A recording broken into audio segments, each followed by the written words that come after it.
Hi, I've got the two-piece beadlock wheels from Staworks here. I'm going to show you how I assemble them. I'm not sure if it's the best way to do it, but it works for me. First thing I like to do is take a little RTV and put it about every 3 to 4 inches. Put a little dab in the groove,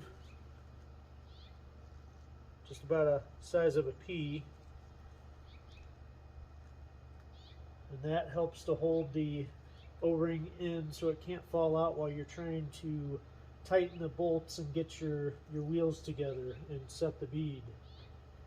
Because it would really suck if the O-ring pops out during that.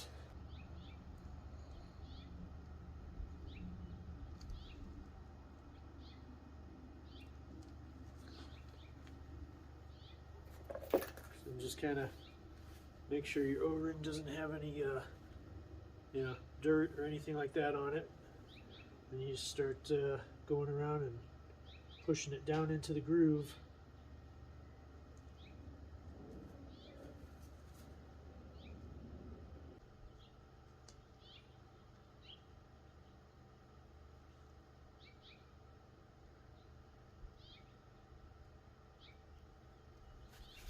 And I just take a paper towel and wipe off the excess on the outer ring.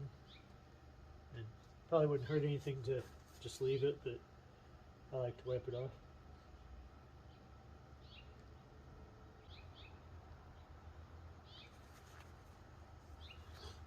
Okay, I'll kind of zoom in so you can see the O-ring is set in place. You can see some of the RTV there. I'll go ahead and wipe off a little bit more of that, and then the next thing will be cutting down the plastic spacer that goes in between the beads and locks your bead on your tire into place. So what you do is, if you have an 8.5 inch wide wheel, you measure your plastic spacer and you measure each side of your bead on your tire, the inside edge on both of those, and you add that all up, and it shouldn't be more than 8.5 inches. If it is, you need to trim your plastic ring like I'm about to do.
Now you notice I trimmed the side that has the taper edge, not this side. And then you'll have to go around with the razor blade and scrape all this excess off. Okay, now, so what you want to do now is to lube the edges around this part of the wheel and around this part of the wheel. Use some Murphy's oil soap and rub it along there. And then you want to do the same with the countersink edge on the plastic ring. So when they slide over each other, it helps it to slide in a little better. And then you want to lube both parts of the bead here on this outer edge and just kind of around this area on both sides of the tire. That makes it go together so much easier. It will save you a lot of time. One important thing, the tapered edge here goes down onto the wheel like this when it goes together, but right now I have to go and put this insert into the tire. The easiest way to do that is to stand it against a wall or something, or you can put it on top of another tire flat, and then you can get it in there. But what I like to do is just take it and kind of force it into the tire like that, and then you have to get it turned around. But you want to make sure you get it turned around the right way, because like with my tires, you only have your lettering on one side. So I'm going to flip it around and make sure I have the right orientation before I flip it. So this ring, since my tire letterings are here, I need the tapered side to stick out this way because the black part of my wheel is facing out. So I need it to turn this way. And so this part is kind of hard. You just have to kind of kick it to get it to go down in on one side. Once you get one side in, then it's not too bad. But that soap also helps it to kind of move inside there. And if that doesn't work, you can always use a little bit of extra help with a dead blow hammer. Drops right in.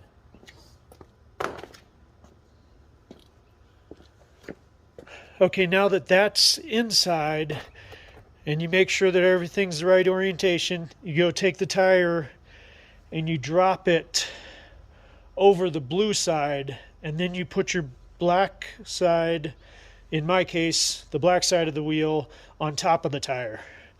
I'll move over there and show you it.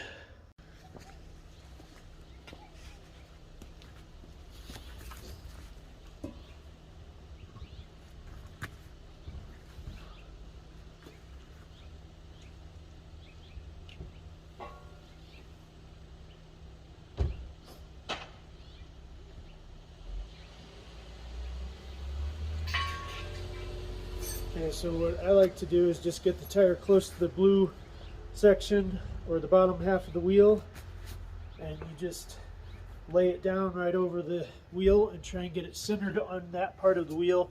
The plastic ring needs to also be centered right on the inside of your bead.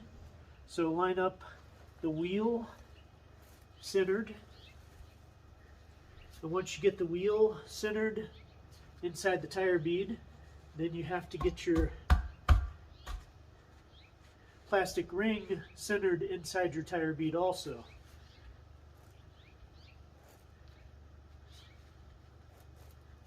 Okay, everything looks pretty well centered.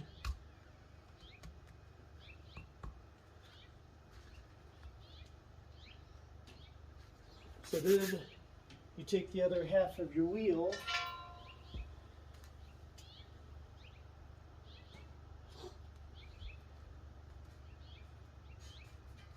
and you try and line up your bolt holes and your lug holes as best you can. You can still twist it, move it around, but it's really hard after you get it down in there partially. So try and get it centered and lined up with all the holes as best you can.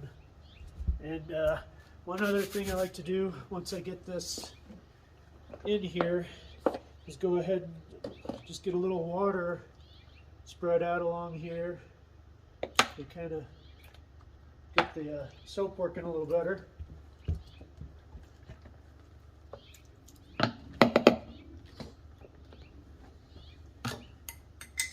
Doesn't take a whole lot, but just get a little. Okay, needs to go.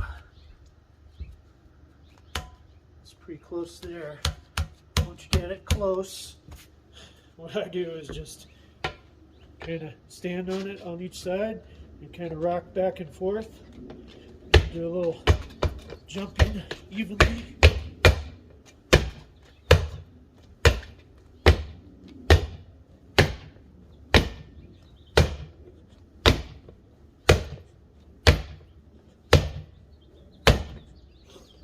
Okay, that's about as far as it's going to drop.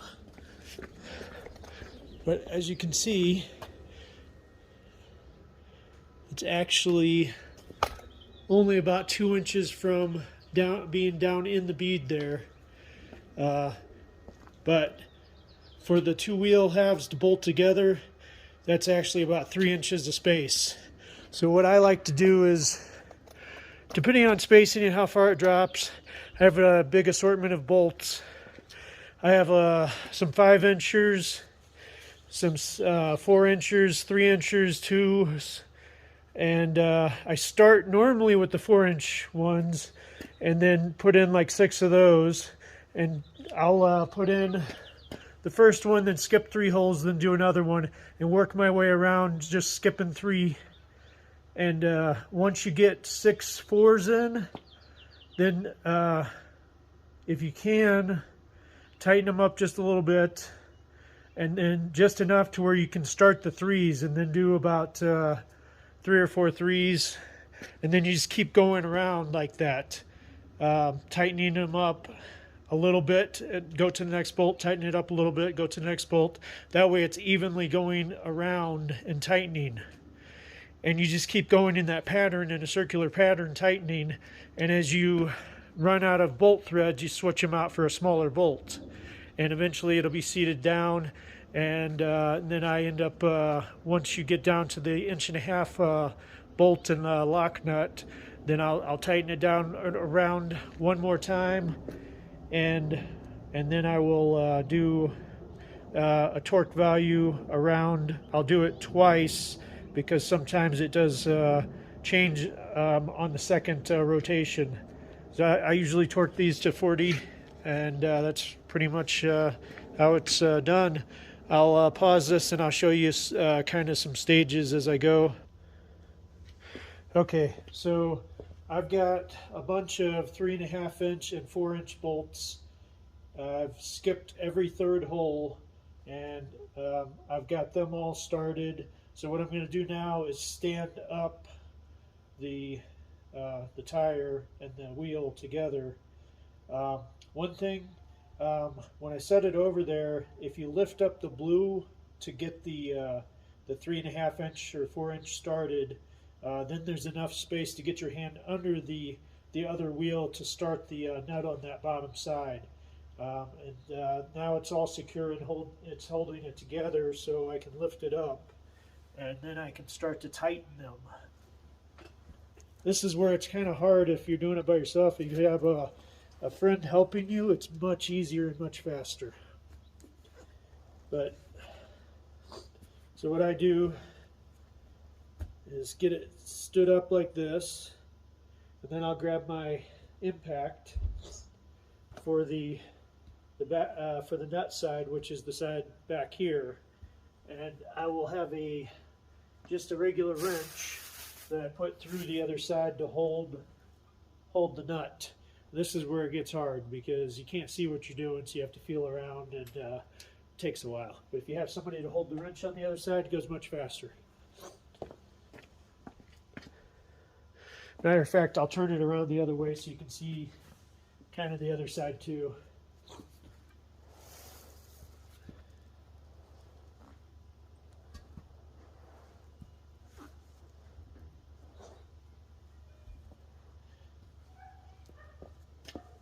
So you can see there's a big gap still there that needs to be sucked in by pulling the bolts tight.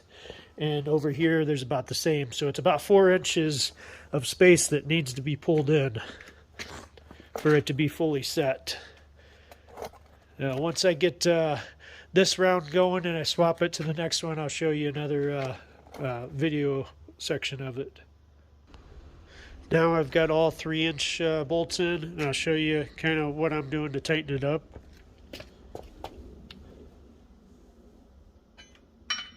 So I got a regular box-end wrench that I put on over here, and as you can see, not easy, just have to do it by feel.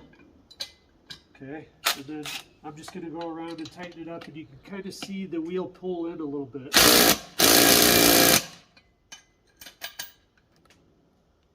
You see how loose this one is now.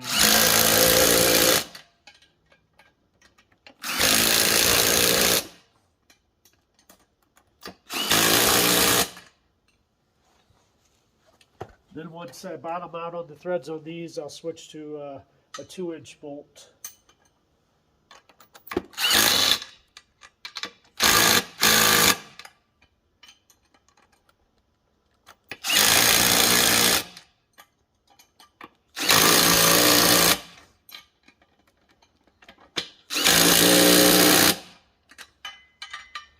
And I'll also, before I get all the way tight, like now it's getting to the point where you really can't see in there much anymore. But if you look from the other side, the O-ring sits like right in here, and you can kind of see it to make sure it hasn't fallen out. Okay, now you can see that I've put in the bolts with the locking nut, and I started doing them every other bolt. It's very close to being pulled in now, and I'm using the final bolts, the 1.5-inch bolts with the lock nut, and I'll just continue to go around, and I'll get it to where I have like every other one, and then I'll just add all of the bolts in one at a time and just kind of tighten it in a circular motion until I get all of them torqued all the way down. One very important thing, do not drop a washer in between the two halves, or you have to take it apart, because unless you get lucky and can get it out with a magnet, but yeah, you'll probably be taking it apart, so be careful.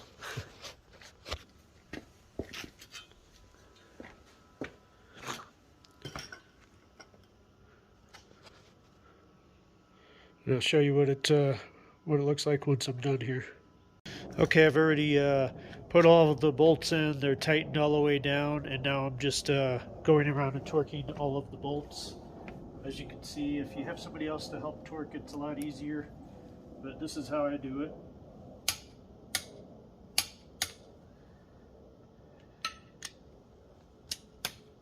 And now all that's left is filling it up with air.